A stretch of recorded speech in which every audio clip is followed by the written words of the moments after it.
Welcome aboard the Icon of the Seas, the world's largest cruise ship. Today, I'm taking you through an entire boarding experience from stepping into the terminal to exploring this massive floating city. Join me as I dive into everything Day 1 has in store, from dining and entertainment to first impressions of this record-breaking ship. And that's just the start. What other surprises await? Let's find out.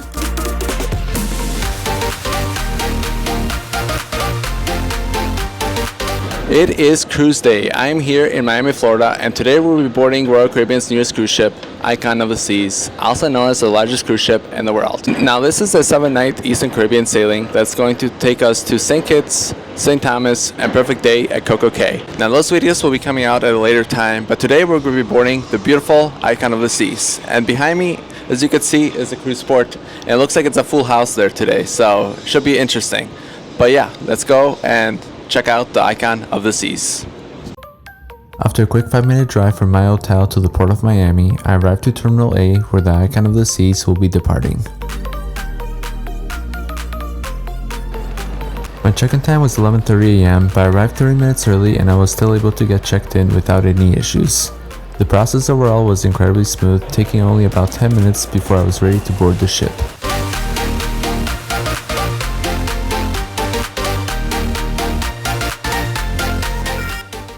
Boarding went pretty smoothly, and next is the Icon of the Seas. Finally here. Hello. As you enter the ship, you will see the massive pearl, which captivates as a striking statement piece. The Royal Promenade overall felt very massive and very open compared to any of the other Royal Caribbean Oasis class ships. Leaving the Royal Promenade, I found the elevators to be super efficient on the ship. After selecting a floor, the system directs you to the right elevator, and I never found the elevators to be crowded.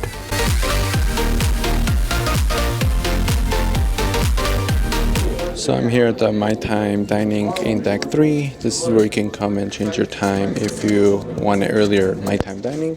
I would highly recommend coming here as soon as you get on the ship. That way you can get your dining time taken care of before spots get filled up.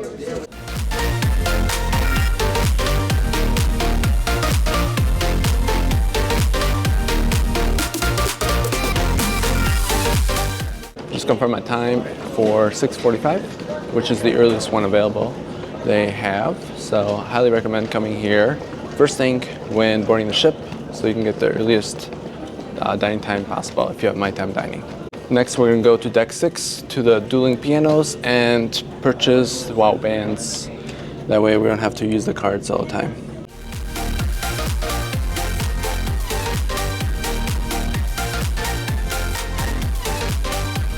Heading back to the Royal Promenade, here we'll be in Deck 6, which overlooks Deck 5. We'll pass by Pearl Cafe, where you can get some stunning views of Miami from here, and the Big Pearl as well. But more on that a bit later. First, we'll stop at the Dueling Pianos Bar, where you can purchase the wow bands. The Dueling Piano Bar can be found in Deck 6 in the Royal Promenade near the forward elevators.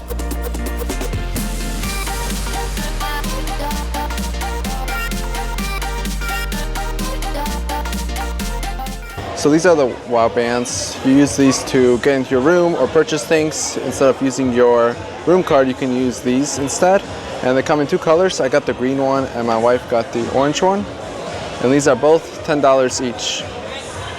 Next up is the Windjammer in Deck 15 aft. We're gonna go there now next before it gets crowded. I heard the Windjammer can get pretty crowded on the first day. So definitely wanna hit that as soon as possible.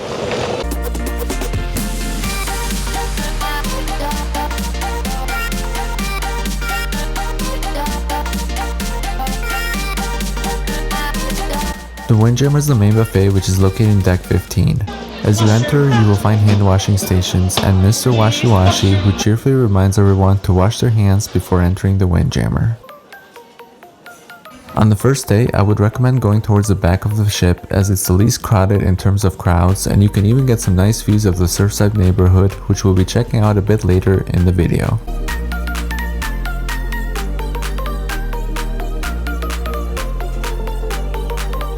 So I got a plate of pasta, beef, chicken tenders, potatoes, french fries, mac and cheese, white rice, and a few pieces of lobster, Now the lobster can be found on the station that has the cold sign on top. That's where all the lobster can be found, and I've heard it's really good, so I'm curious to try it out. One thing to keep in mind is that lobster is only available on day one of the cruise, so I would highly recommend coming to the Windjammer on day one and taking advantage of the lobster here. It's really good. I had a few pieces already, and I'm dying to get some more. But yeah, so far so good. After lunch, I completed the mandatory muster drill, which is a requirement for all guests boarding their ship and can be done through the Royal Caribbean app. Once finished in the app, the final step is to check in at the muster station, which might happen to be on deck 5.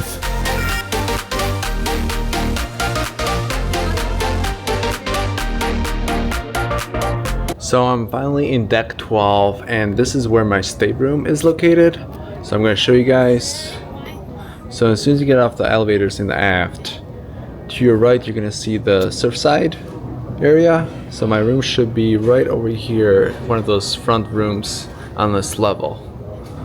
And across Surfside is going to be the Central Park area. You can get a nice view from deck 12 here.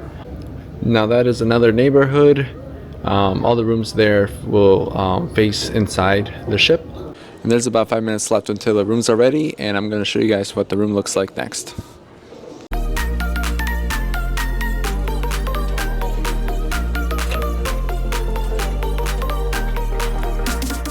Just got in the room, and I gotta say it's pretty nice. I'm gonna give you guys a tour. As we open the bathroom door, right here is gonna be your bathroom. You have a very nice spacious shower, a vanity mirror, toilet, pretty decent room. Right next to the bathroom you will find a huge mirror that opens up, and inside you're going to find various shelves and a safe. And right here are bottles of water that I purchased through the Royal Caribbean app prior to the sale date. And then right here is going to be your desk with a big mirror with lights around it. Right here you're going to have your closet space. And look what we have here. So these are the towels and the tumbler. This one says Icon of the Seas, and this one says Icon of the Seas. And I also got 2 towels. These are oversized beach towels, 39 inches by 67 inches. This one is green and blue, and this one is pink and red. Pretty cool. In case you're wondering what the tumbler looks like, this is one of the tumblers that I purchased that has the Royal Caribbean's Icon of the Seas branding. And it has a very nice texture all around the tumbler, which is pretty nice. And then when we go this way, it's going to be the king-size bed with a big TV in the middle and some lights and shelf around, which is pretty cool. And then we're going to go outside and see what it's like here at the Surfside balcony. And this is the outside, and towards the end there is the back of the ship. And this is deck 12. Above you can see the people eating at the Windjammer. So it's a pretty interesting place, and I actually never had a stateroom that faces inside, so this is a first for me. I always usually book ocean views. But this is a quick rundown of what to expect on a Surfside balcony stateroom. I'm gonna post another video later on that has the full in-depth tour of the room that I booked. So keep an eye on that if you're interested in booking this particular stateroom that faces the Surfside area. But yeah, next we're gonna unpack and then check out the pool area and the upper decks of the Icon of the Seas.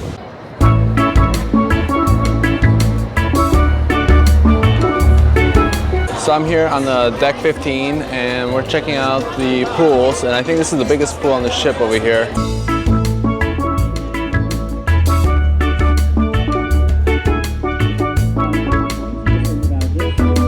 After checking out the main pool, it was time to check out the Adults Only Hideaway area. But first, we'll go through another neighborhood called Thrill Island.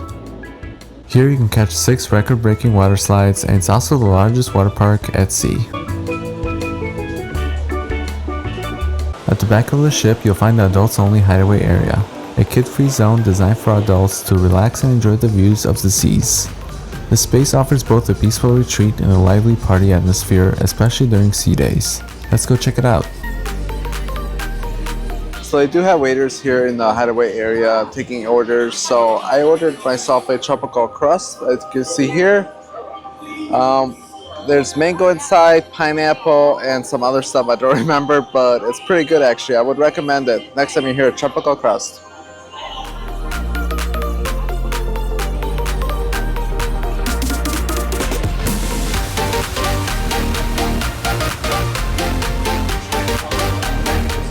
So I'm here at the Hideaway pool area, and I gotta say the water's pretty cold once you get in, but once you stay a good few minutes, you'll definitely get used to it. Also, it's not that packed here today, but once we get to sea days, I'm sure this place is gonna be pretty busy.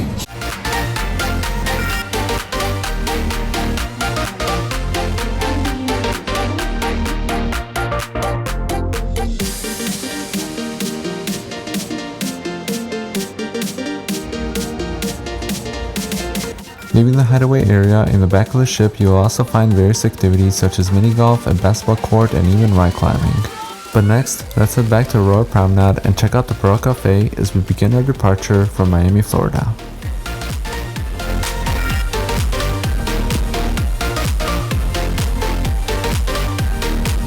I grabbed a cappuccino from the Pearl Cafe shop and found a cozy, relaxing spot overlooking the beautiful views of South Beach as we began departing from the Miami cruise port.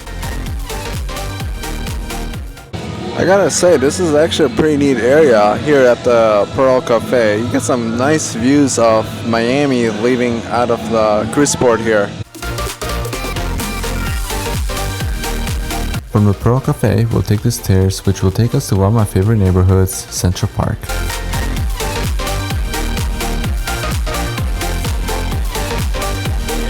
Central Park is truly massive, which offers a vast green space filled with a variety of plants, trees, and lush gardens.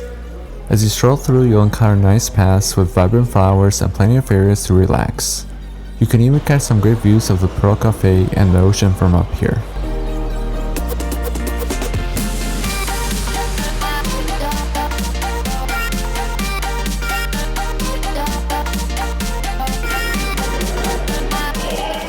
I gotta say, Central Park is a pretty cool place.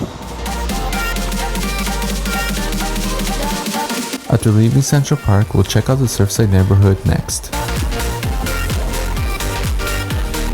The Surfside Neighborhood is a lively area designed with families in mind. Here, you'll find the arcade, the Surfside Eatery, which is a complimentary buffet with plenty of food options, and even a carousel for kids.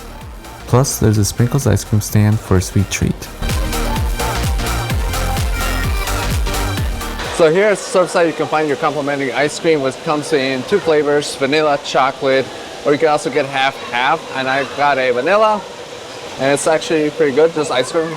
In the back of the ship, you will also find a pool, which you can get some great views of the Miami skyline from here. Just outside of the Surfside, you will also find the Royal Caribbean shop that sells merch. I would highly recommend doing the merch shopping early on before most of the stuff tends to sell out as the days go by. In the My Time dining room on deck 3, I found the day 1 menu to be pretty impressive with a variety of options. I have to say, the crab cake appetizer was one of my favorites and I would strongly recommend it on the Icon of the Seas and any other Royal Caribbean ship. For my drink, I had a strawberry daiquiri.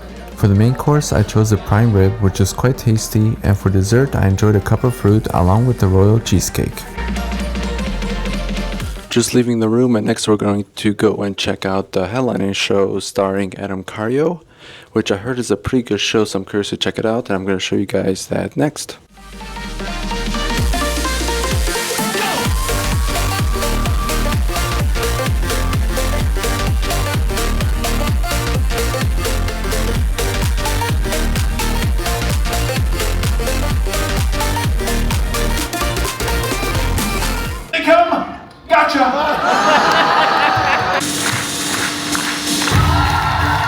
Next, we're going to go to deck 15 and check out the Aqua show.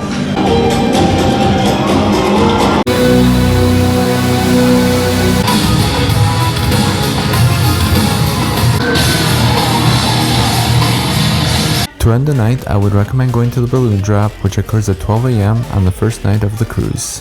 3, 2, 1, go!